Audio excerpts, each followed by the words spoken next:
¿Qué tal, comunidad? En esta noche nos adentramos en los rincones de una morgue para explorar una historia que llenó de miedo a los protagonistas que vivieron en carne propia este terrible acontecimiento. Esta es una historia con una aparición siniestra que nos hace sentir que el peligro acecha en todo momento y el demonio mismo camina entre los mortales. Sean bienvenidos a la historia de La Noche del Diablo en la Morgue. Trabajo para una empresa que se dedica a dar servicios funerarios. Soy personal administrativo y no trabajo directamente con cadáveres, al menos no de una manera física. Sin embargo, en ciertas ocasiones me ha tocado hacer de todo, desde apoyar con el traslado hasta trabajar con los maquillistas. Siempre he creído que un buen líder no es el que sabe mandar, sino el que apoya y sabe cómo son las condiciones de sus trabajadores. La siguiente historia les puedo asegurar que es real, pues no solo yo la presencié, sino que también el resto del equipo que se encontraba laborando por aquel entonces. Sucedió durante un tiempo en el que aumentaron los casos de muerte por el COVID-19. En ese tiempo, para poder seguir trabajando, tuvimos que seguir los protocolos de seguridad establecidos por las autoridades sanitarias. Entre esos protocolos estaba el uso del equipo de protección personal y la reducción de cantidad de personas en los velatorios. Fue muy doloroso para muchas personas, mientras que para nosotros el trabajo nos llegó en oleadas. Y si a eso le añadimos que no contábamos con mucho personal, todos teníamos que colaborar para que el trabajo saliera en tiempo y forma. Fue una temporada un poco desesperante. Siempre teníamos que realizar tiempos extras. Se dio el caso que por falta de personal tuve que acompañar al chofer a recoger 2 cuerpos a una morgue en el Instituto Jalisciense de Ciencias Forenses. Entregamos el papeleo y nos pusimos en marcha a la casa funeraria. No me gusta ser supersticioso, pero durante todo el camino todo salió mal. Repentinamente chocamos un par de veces. Si bien no fue nada grave, sí nos quitó mucho tiempo. También vimos varios accidentes graves durante el camino. Fueron tantas cosas que ocurrieron de vuelta que el chofer y yo comenzamos a hacer bromas acerca de que los cuerpos que cargábamos estaban malditos. La cosa es que nos retrasamos mucho en llegar al edificio, y cuando llegamos nos encontramos con que la maquillista salió de urgencias porque su esposo se había enfermado. Esto sumaba a otra cosa que salía mal en el día. Tuvimos que llamar a una chica que tenía muy poco tiempo trabajando con nosotros, y aunque no tenía mucha experiencia, era talentosa en el arte de hacer menos espantosos los cadáveres. La chica se llamaba Mayra y era muy trabajadora, así que cuando la llamamos no se negó y en menos de 15 minutos ya estaba en el edificio. Nosotros no habíamos visto los cadáveres, simplemente los metimos con todo y bolsa a los refrigeradores. Cuando llegó el momento de ver en qué estado se encontraban, uno no estaba tan deteriorado, mientras que el otro ya estaba en un estado muy avanzado de descomposición. Por lo regular, cuando los cuerpos están así, es preferible cremarlos. Sin embargo, la familia que solicitó el servicio nos dio una buena cantidad de dinero para que dejáramos el cuerpo presentable. Eran muy religiosos y creían que los cuerpos cremados no alcanzarían la resurrección. Mayra me hizo saber que sería muy difícil mejorar la apariencia del cuerpo. sobre todo la parte de la cara.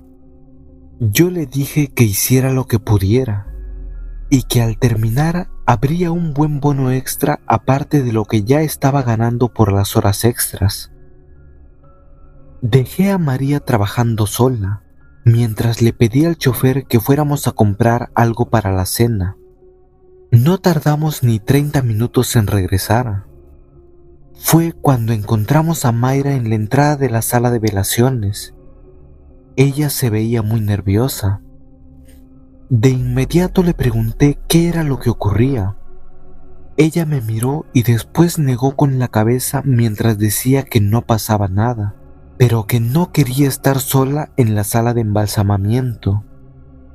Nos ofrecimos a acompañarla una secretaria, el chofer y yo. La sala de embalsamamiento se encuentra en una segunda planta, y no tardamos en darnos cuenta del porqué el estado nervioso de Mayra. Había una especie de aura negativa que rodeaba a ese cuerpo.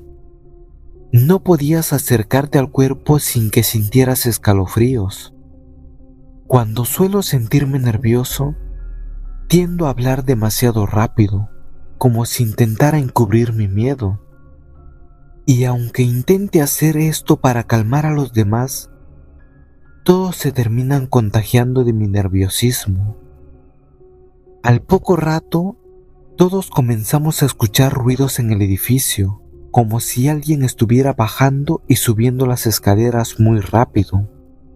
En repetidas ocasiones, salimos de la sala para ver qué era lo que pasaba, solo para comprobar que en los pasillos no había ni un alma. Además, esa noche no se encontraba gente en la capilla de velaciones. Decidimos revisar cada habitación en el edificio, pero no encontramos nada. Mayra continuaba con su trabajo, pero a causa de su enorme nerviosismo iba mucho más lento de lo habitual. Yo aún tenía trabajo que hacer, así que le pedí al chofer que se quedara un rato con Mayra. En cuanto terminara unas cuentas, les prometí volver. También quería dejar a la secretaria. Sin embargo, la necesitaba para hacer el trabajo de contabilidad. Pensé que mi oficina estaría libre de espantos, pero estaba muy equivocado. Comenzamos a escuchar sonidos en una trampilla que utilizamos para los desechos de papelería. Al principio creímos que eran roedores, pero el sonido era aún más grande, como si hubiera un perro atorado. Eso era imposible, porque el tamaño del conducto es muy pequeño, y un perro no cabría por ahí. Sin embargo, escuchábamos cómo arañaban y caminaban dentro del conducto. Intentamos ignorar el sonido y seguir trabajando, pero de pronto escuchamos a Mayra gritar. Rápidamente acudimos con ella, y al llegar ella no podía hablar. Solo nos señalaba en dirección a una ventana. Nos acercamos a ver, pero no vimos nada. Estábamos en la segunda planta y mirando hacia abajo. La calle estaba vacía, algo que también era extraño, pues nuestra ubicación es una calle muy transitada. Noté que ya no estaba el chofer. Le pregunté a Mayra qué había pasado con él, pero seguía sin poder hablar. Lo llamé al celular, pero no me contestó. Revisé mi bandeja de WhatsApp para escribirle, pero de pronto Mayra gritó muy asustada. Nos dijo que vio al diablo asomarse por la ventana. La secretaria dijo de inmediato que algo muy raro estaba ocurriendo. Yo, en cambio, intenté tranquilizarlas. Les dije que se tomaran un descanso. Quizás el trabajo nos estaba afectando un poco. Todavía no acababa de decir eso cuando algo apareció en la ventana. No afuera, sino adentro, como si estuviera adherido al cristal. No sabría de qué manera describirlo correctamente. Era como si de repente apareciera una pintura dentro del vidrio en la ventana. Mostraba unos ojos horribles sin color, largos cuernos y una sonrisa que reflejaba puro terror. En ese momento, las cosas se empezaron a poner muy mal en la sala de embalsamamiento.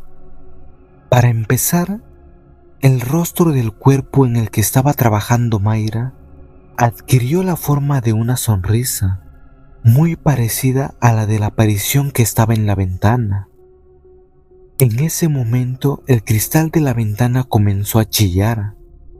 Parecía que se rompería en cualquier momento. Enseguida comencé a escuchar como si el cuerpo que estaba en la plancha se estuviera riendo en silencio. Pensé que solo era mi imaginación. Sin embargo, todos dijeron estar escuchando lo mismo que yo.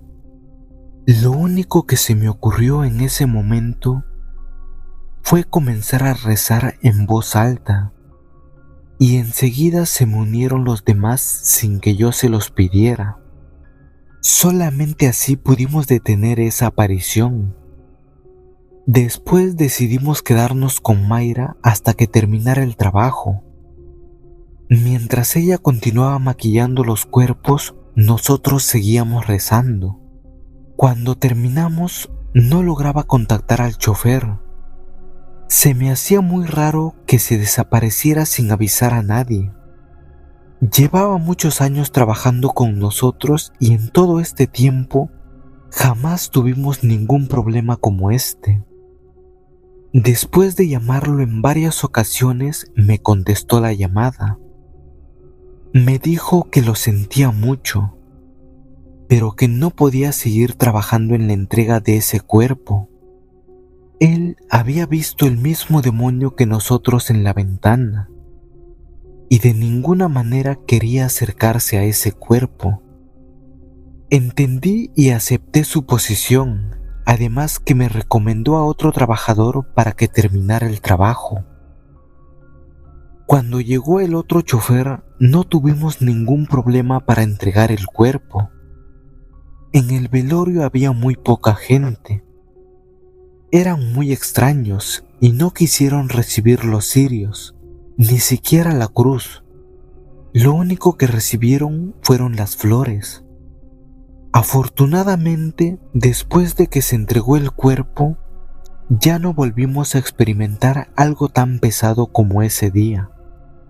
Sí han ocurrido algunas cosas raras, pero no tan intensas como aquella vez. Platicando con varias personas de la empresa, me he dado cuenta que la mayoría cree que ese hombre tenía un pacto con el diablo. Es por eso que el demonio visitó la sala de embalsamamiento, porque se lo quería llevar.